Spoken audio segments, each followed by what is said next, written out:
Hello, everybody, and welcome to Recalled by Grace. Today we are looking at Judges 25 to 27, where God asks Gideon to take a bold step of obedience before leading Israel. And it reads as follows.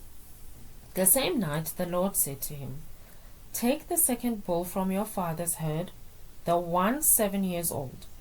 Tear down your father's altar to Baal and cut down the Asherah pole beside it." Some translations say the Asherah tree beside it. "Then build a proper kind of altar to the Lord your God on the top of this height, using the wood of the Asherah pole that you cut down. Offer the second bull as a burnt offering." So Gideon took 10 of his servants and did as the Lord told him. But because he was afraid of his family and the townspeople, he did it at night rather than in the daytime. Gideon's first mission wasn't to fight Israel's enemies. It was to confront the idolatry in his own family. Sometimes the hardest battles are the ones that are closest to home. Obeying God can come at going against family traditions, cultural expectations, and even community norms. What idols are still operating in your life that you need to disconnect yourself from? What idols are still operating in your life that are preventing God's blessing from coming upon your life? Israel is oppressed by the Midianites because of their disobedience. Gideon has encountered an angel of the Lord and he's received his calling. But before the calling can come into operation, God says to him, destroy the altars that are operating in your home. So this is not even an altar that Gideon himself had erected. It's an altar that was already existing when he came into being. Some of us have encountered altars that are operating in our lives, not even from the generation of our fathers, from generations even before that. We were introduced to altars even as children. There are traditional ceremonies that were performed for us on our behalf, dedications that were performed on our behalf, not because we participated in them, not because we consented, but because this is what was considered to be a norm in our family. And so God comes and says, disconnect yourself from the traditions of your forefathers so that my blessing can come and sit upon you, so that you can fulfill your godly destiny.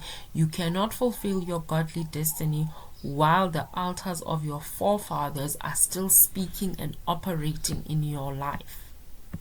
Verse 27 says, Gideon did it at night because he was afraid of his family and the townspeople. That shows his humanity. He wasn't fearless, but he was faithful.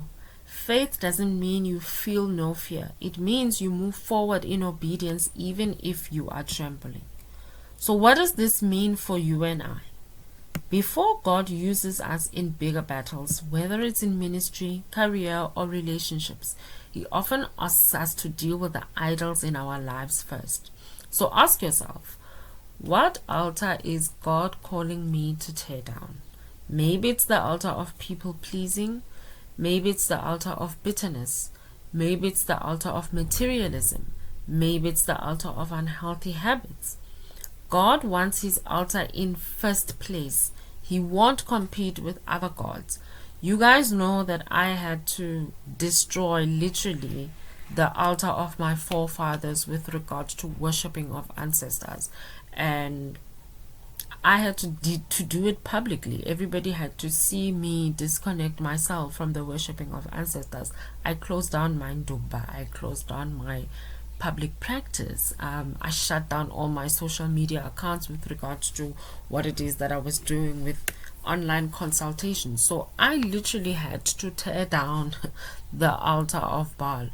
I tore down the altar of Baal not necessarily because I had received instructions from God, but I realized, obviously you guys know, if you've been here, you know my story, that how I came to find out the truth.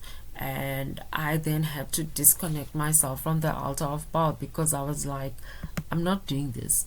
Notice how a lot of the pictures that you see, so if you hit Google and you want to see what Baal is or who Baal was, Baal most of the time comes into the form of a cow. And there's a particular church, right? And this episode is not necessarily about that, but this particular church in South Africa worships the cow, right? They even have a song. The song is called Mbo, and some of the lyrics, as it starts, it says Homuwe, you are calling out to, literally, to Baal, you are calling out to the cow. And I know this because you guys also know this, that I've been to this church. You guys know that I literally was a person without any roots. Wherever the wind blew, that's where I went.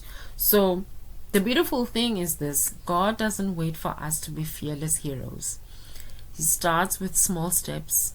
Gideon started at night quietly in fear, but it was all still in obedience, and that's what mattered to God. So, what am I saying? What I'm saying is, you do not need to make big, bold steps.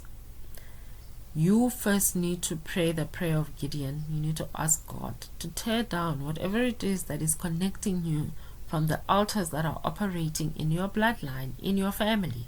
Some of us are coming from spaces where we are unable to move forward in our lives because there's altars that are speaking, there's things that are representing us on altars that are operating in our family.